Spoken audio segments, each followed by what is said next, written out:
Islam is perfect. Unfortunately, the people who practice it aren't. And I thought, yes, she's right. Anyway, I'm very, very happy to tell you that I did take my Shahada on June the 30th last year. And I have now joined what I consider to be the biggest family in the world.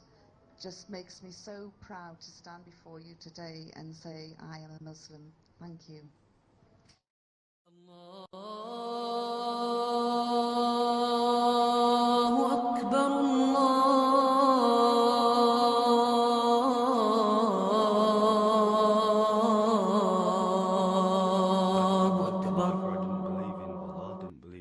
I was convinced, as I was brought up, that there is nothing after this life. I started to read the Quran, and it was reading the Quran which would change my life more than anything.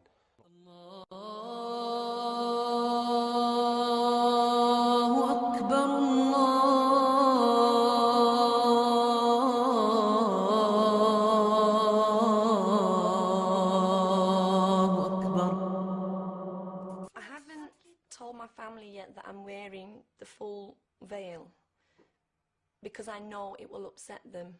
They watch the media, they have a lot of preconceived ideas about Muslims, and so I have to tread carefully and explain that it's still me under here. Alicia, what are they doing? I really enjoy, I love wearing it. I know that I'm doing the right thing, and it's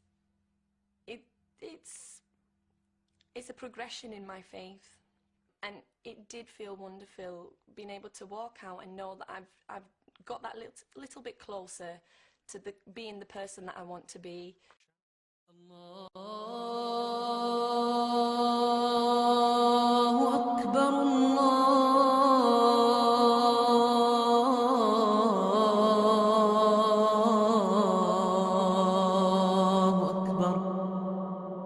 We were sent to church on Sundays, and we used to go there for Easter and Christmas. Akil converted 2 years ago.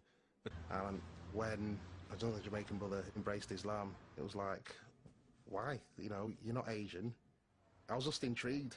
And like, whenever I used to see him, we'd end up talking for like 2 hours. Every time I had a question for him, he had an answer. Whereas I suppose before, in the Christian days, I'd sometimes ask questions and I wouldn't get an answer. So that interests me, and then I began to read the Quran.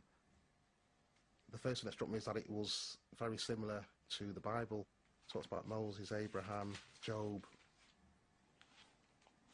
A lot of the verses in the Quran, it asks you to reflect on your own existence. Look at the tree, look at the birds, look at your own creation, how amazing your own body is. And that in itself is sufficient for you to say, well, I'm something special, and something special has created me. The more I read it, the more clear it became. But when you convert to Islam, every sin that you've ever committed in life is forgiven. So do I want to start off by committing more sin? No.